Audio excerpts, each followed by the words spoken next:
For the White House and Capitol Hill, the border serves as a proxy, as you just heard, politically for all sorts of fights. That's very different in border towns where hundreds of illegal immigrants released by the Border Patrol sleep on the streets, and it's about to get very cold along the southern border. We're talking about temperatures in the teens. Mayor Nieves Riedel of San Luis, Arizona, joins us now, along with her fire chief, Dean Ramirez, city's police lieutenant, Miguel Alvarez. Nice to see all of you. We appreciate it. Mayor, start with you. You guys have already declared a local state of emergency. Why is that, and what is the situation on the ground for you all? Well, I would like to pass it to Chief Ramirez. He's our fire chief. He's in charge of our security when it comes to health issues, and we are basically being overwhelmed. So one of the things that we're seeing here at the southwest part of the state is that we're a community that we're a small community that we got to serve our residents, and we're seeing about 500 to 600 immigrants coming in daily, some of them needing medical help. Again, we have a duty to respond to emergencies to the border and also to our residents, but something that there's no way that we can handle if we don't have the resources. If we get I just want to understand, when you're saying you don't have the resources of the people who are showing up and then being picked up by the Border Patrol, or the people who've been released by the Border Patrol back out onto your streets? Well, they're coming into our city asking for help. And like I said, we don't have the resources at this time, and we've already asked our senators in the state that we're going to need help if there's a bigger influx of immigrants coming in. But like I said, we still need to provide these services to our residents. They're the number one priority. But I know this is a humanitarian effort, but we have to help anybody that comes to our city. But again, the resources that we have at the time right now, we have 3 ambulances to cover about a 32 square mile city. Wow. It probably stretched thin, as a lot of cities are, just with where we're at right now, even before this.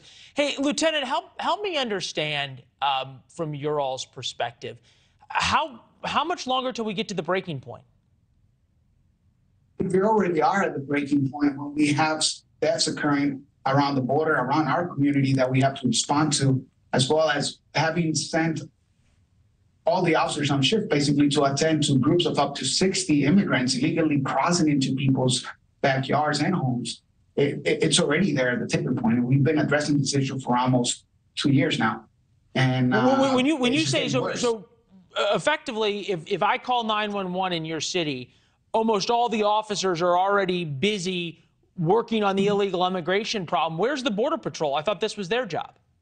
Well, the Border Patrol we're so close to the border where they're also helping us out. Our main concern is when those people cross into people's residence and they start trespassing, going into homes and barricading themselves inside of this person's homes.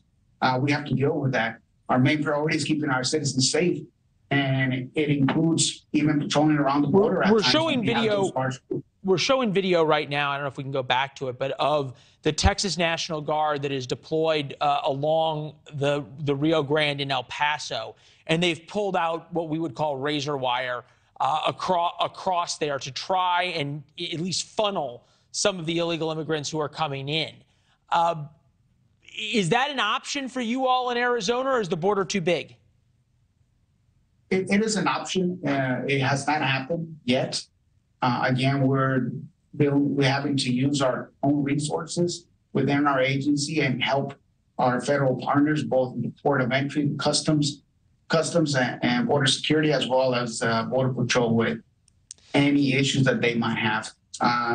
Most recently, Customs at the border, they were prepping for the end of Title 42, and then they were putting on their riot gear. So what would happen when those people just cross across that port of entry? They're going to come into our city. And now it's going to be our police department's job to try to handle within the local state crimes that may occur, which will be vandalism, maybe assaults, or more trespassing into other local businesses or homes of our local residents. I want to thank you all for being here, all three of you, in explaining this, because really what's happening on the ground is something that clearly people in Washington just don't get. Thanks for watching. Go to newsnationnow.com to find NewsNation on your television provider. And don't forget to subscribe. Click the red button to get more of NewsNation's fact-driven, unbiased coverage.